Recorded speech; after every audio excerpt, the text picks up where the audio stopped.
So welcome back to our weekly podcast, and having dealt already with the Garvey Super Value County Senior Final, we're now going to turn our thoughts towards the Kerry Petroleum Junior Premier Final, and this is between Ardfert, who have won it before, and Firies, who haven't, but they won the Junior in 2022, I think, beating Cordell. I was at that game, and that was very one-sided on the day. It was a good win for Firies. Now we'll start with the Firies, because if Firies won it, lads, it would really be a great achievement for a club like Firies. Jimmy, tell me, I mean, they really shocked the football world, and I'd put it that way, in beating Ballymac. Ballymac had been beaten in the final last year by Listowel after extra time. And they looked like, again, they were going to win this one. But like Diarmuid O'Mahony's goal was exceptional. And we had then the situation where it went to extra time, went to penalties. And of course we had Brian McCarthy's not the keeper's name, who made some saves, and there was one wide, I think, over the bar. So yeah, it's really a team, and they won the Airport Derby and beaten Currow. So they hadn't it easy along the way, and now they have Jack Sherwood back. That's the thing, they didn't have it easy at all along the way. You were coming up against very good teams. Firies have only been up in Premier Junior with 2 years. Yeah. But they have this solid core. Mm-hmm. They haven't really looked like winners, but they've looked like one of those teams you're going to have to beat to win it. Do you know what I mean? One of those that they're this year, I kind of had them written off. I'll be quite honest with you, take Jack Sherwood out of any team. Look, how can you know, a player like Jack Sherwood, he was missed by East Kerry as well, I reckon. A club like Firies, it's huge. They're not going to come back from that. And then they're drawn against Currow, next door neighbours, know them well. No love lost, Airport Derby we were calling it, Airport Derby, they were calling that, and they were smiling away, and again, the banter was great, like. I won't say there was an edge to the banter, edge is definitely not the right word, but they wanted to win it. Yeah. Look, remember, they met Ardfert in the group stage. And got beaten. Both of them had won their games comfortably enough coming to that game. So it was a case of first and second. 116 to 013, I think. No, alright, Jack Sherwood wasn't there. 116 to 013 is correct.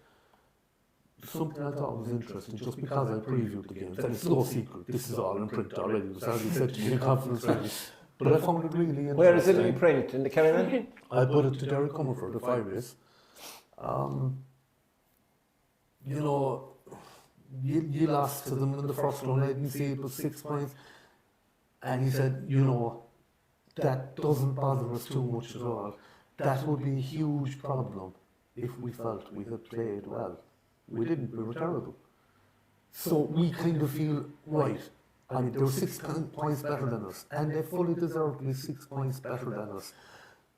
But our lads are kind of saying to themselves, 6 points? You know, we played bad. We can bridge that. Can we? Exactly. We can close that. We can be 6 points better than we were that night. So I put it to Eamon Ferris, Ardfert. And I didn't tell him what Firies had said or anything. I just put, you know, you already have a win over him, that must give you confidence.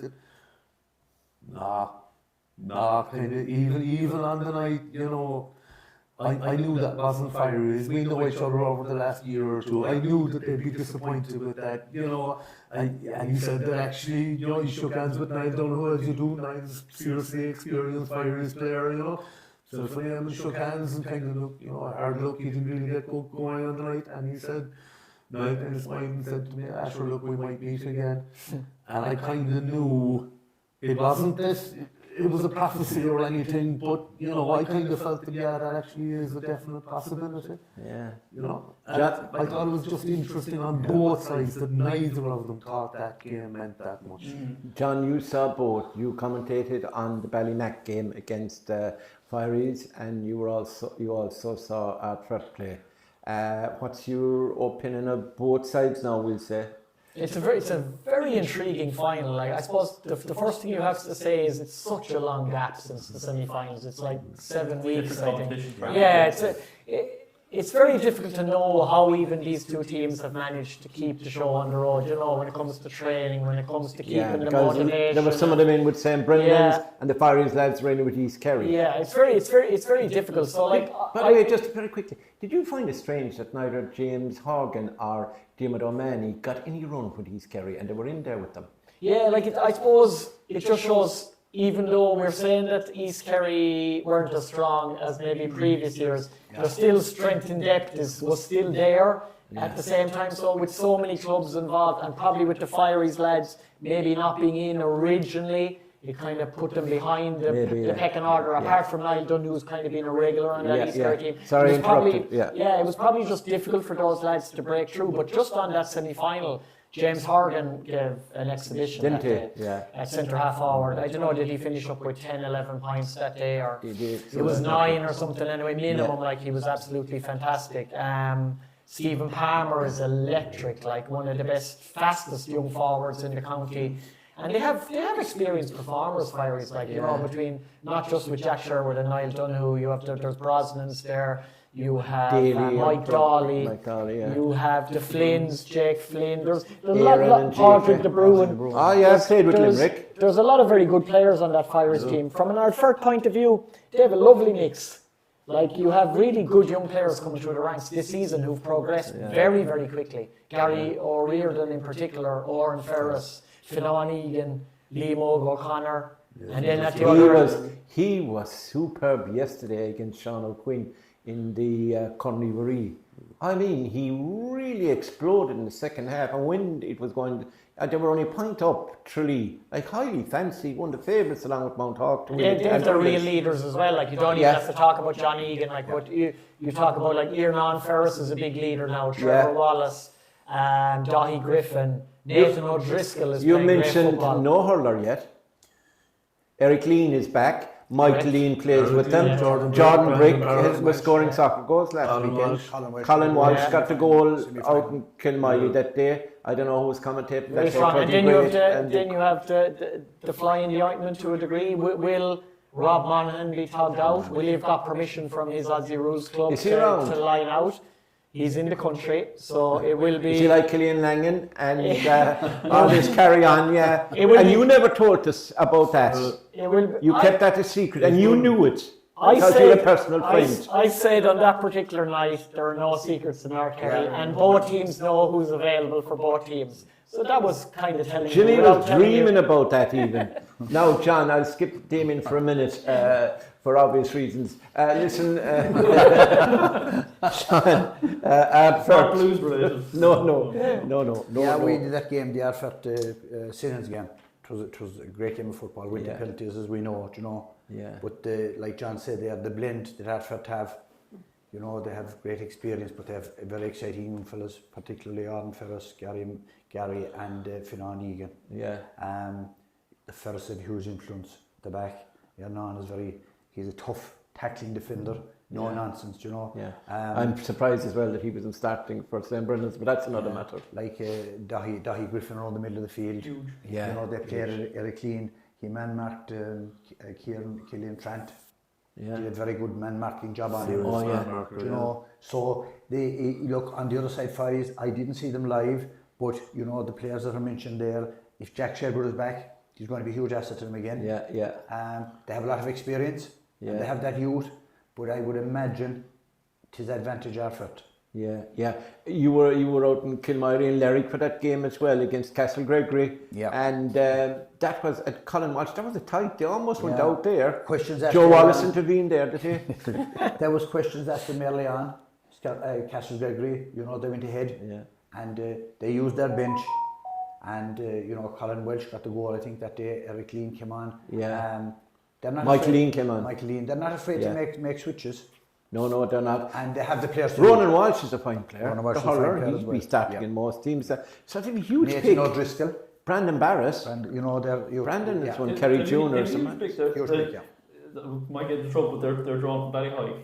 Yeah, Kilmoyley, Causeway, Ardfert itself. It's I yeah. think there's somebody else. Did we say Kilmoyley? I did, don't know the same part. There might be another. There might be somebody say that's serious. Like, that's serious. Yeah, that's almost like It's East a Kerry. mini district, you know. Yeah. It is, yeah. They're serious performers. Firies beat one. Do you think on the sideline maybe their Coach Callan, mightn't be great? They've experience there. Eamon Ferris, Clive. And some player. Captain of the Sigerson Cup team, their first winner in 1997, up in Coleraine, and I was there with him.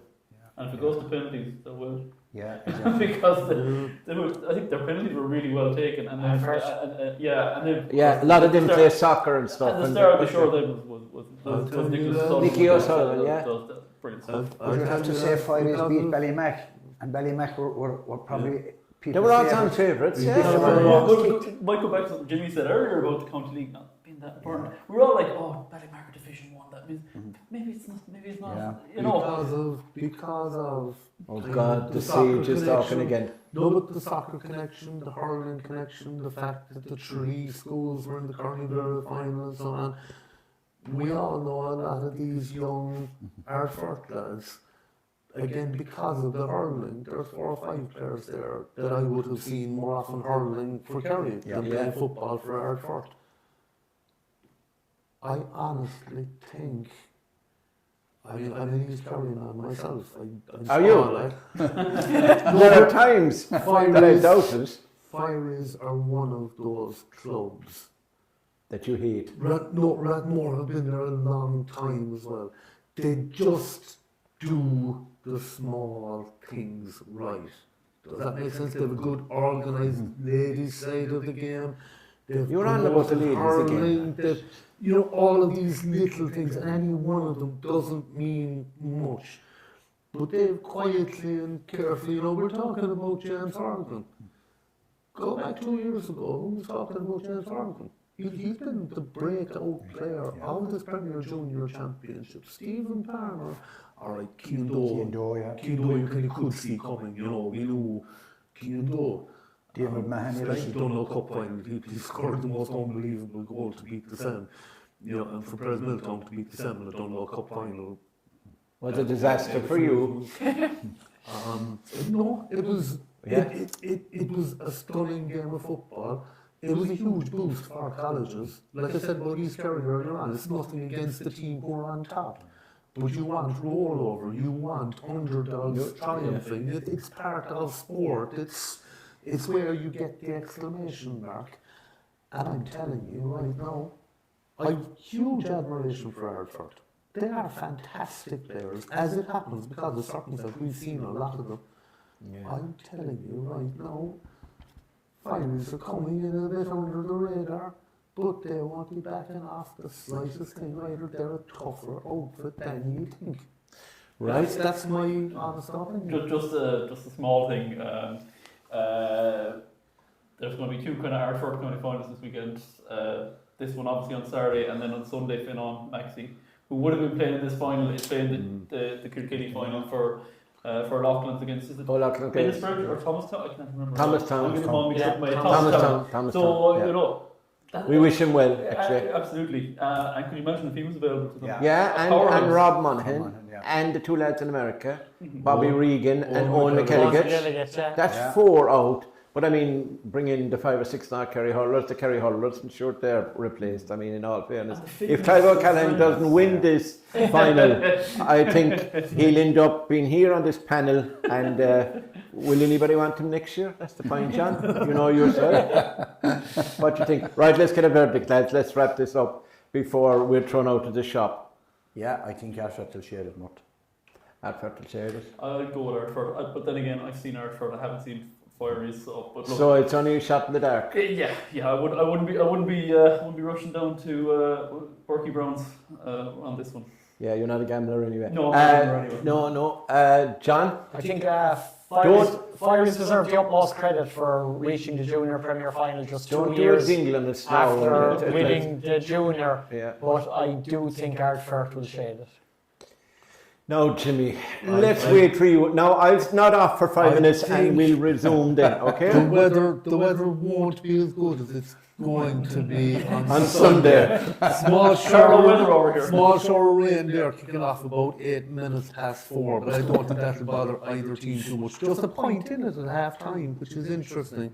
But I think just in the end, I think it'll be Ardfert by 2. You see, your anti-East Kerry bias is showing. The only club in other than your own that you like in East Kerry is Dr. Crokes. 114 to 112, a great game of football. Well, if you're true to that, we'll stick with it and we'll bring you back next week. 4 yellow cards, 3 of them deserved. I think you can be guaranteed. You can be guaranteed there will be cards. We only hope they're yellow, not black and red. But yeah, it should be a gripping contest. I do think Firies have a very good chance. I was very impressed with them, and any team that beat Ballymac, you know, and the way they did it, and the way they stuck in the game, and the resilience of them, and you know, they gave hits, they took hits, and they'll have to give hits and take hits against Ardfert. But I know Ardfert, John Egan, imagine. He was in the first one they won back in 2004, 2005, 2006, that era. And 2006, and then 20 years on, we'll say, he's still out there battling, and his son is with him. With his son. That would be special. And I think they'll manage it. So I do favour Ardfert. But again, you know, like we said earlier, all these finals, you never know. Firies, if Ardfert misfire, and Firies have a good day in front of goal. Could be the week of father and son celebrating together after LeBron James and his son played together in the NBA. I know. Oh God! There he goes now with the NBA. Yeah. Kerry Kennedy, Kerry's eye. He had a photo of John Egan with little Fionn after a Christian Cup final. Kerry lost. Yeah. Poor old Fionn ball. He was tiny. He was 5 or 6 years old. Yeah. And it was 2012 when Kerry won. Yeah. The two of them. Yeah. And this tiny young fella was all smiles. Yeah. Would he all smile Sunday? Yeah, the 2 photos side by side, and it's just one of those. I'd nearly be saying to them, just in case this Sunday, have those 2 photos to run again and be ready for the to third. run the third one with us. You know, I just think. Yeah, That's nice the kind of Kerry GAA story in 3 pictures, you know. You love that, like Star Wars and the other things. I do. I think that's part of the game. You're very soft behind it all. You have that rough and gruff exterior, but deep inside you're very soft. He's an old romantic. Listen to me, we're not doing some old Hallmark movie here. Like, I'm not saying What about I all- watch them, I'm just saying this is that. What about All Creatures Great and Small? That's it. That's it.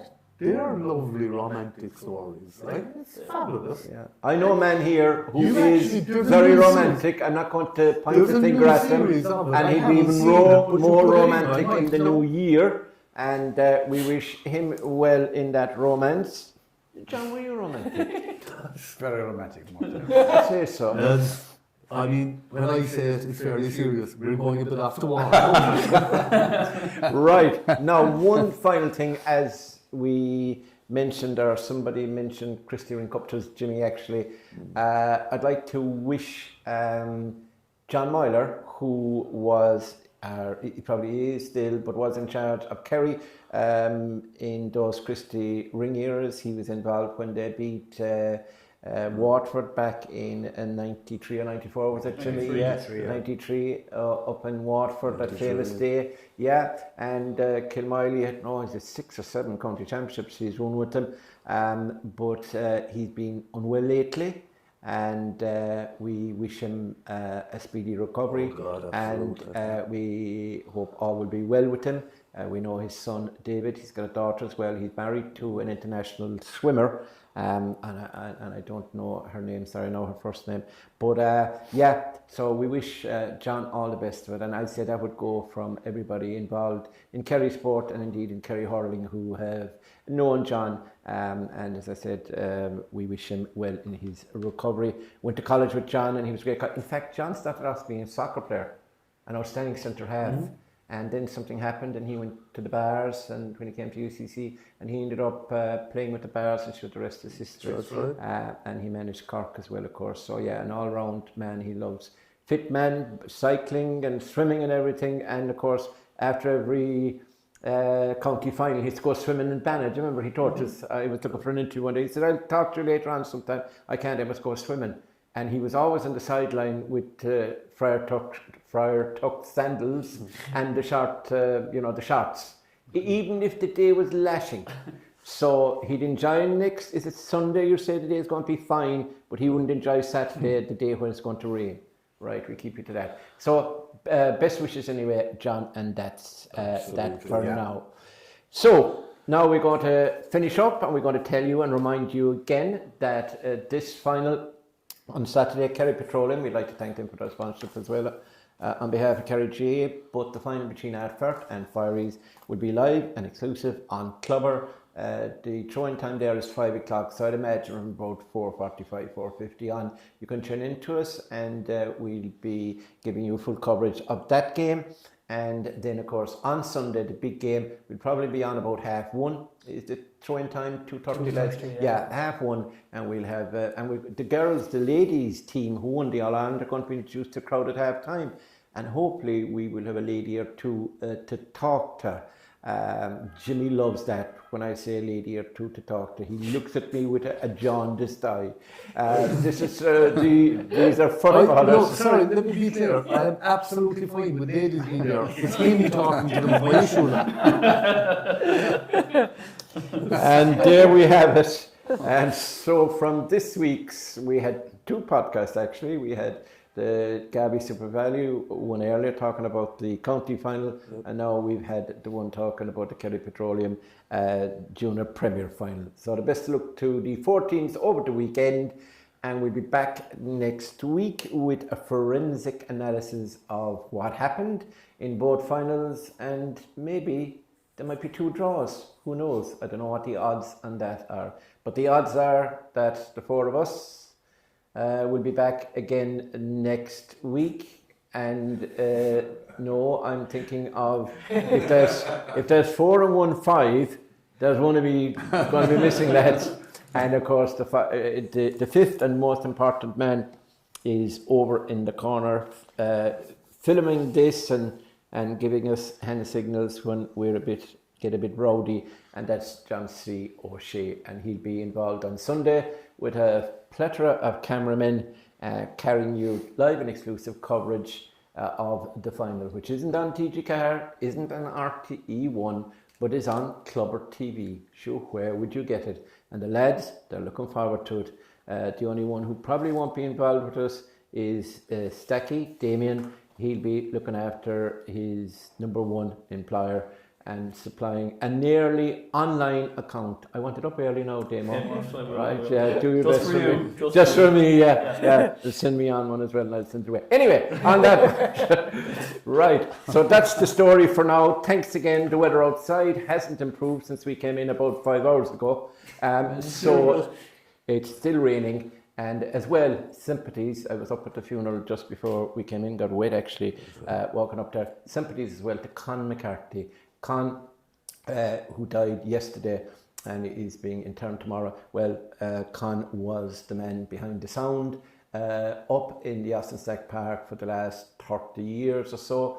The last couple of years with his health, Liam, his son, took over, but he was a great man to have in the press box with us. He was very helpful, pure gentleman, lovely man, always helpful, with subs coming on. If he saw one before we did, he'd point it out, or a yellow card, and the banter we used to have with him. He used to love it. He smoked his pipe at one stage. Obviously he gave that up a number of years ago, but I remember him. And the one thing about him was as well, Tomás O'Hanifin was telling us, and I met Maurice O'Mahony at the funeral from the county board as well, and he said that he used to do the custard and oak for them, and the school swines and things like that, and he wouldn't hear of taking any money for it, so he was a lovely man, a gentleman. We're sorry and to see that he has passed, or hear that he's passed, and our sympathies there to his wife and to his sons Diarmid and Liam, who we meet regularly at Austin Stack Park. So that's it for now, and we'll see you again at the weekend, and hopefully you tune in again to us on this channel next week.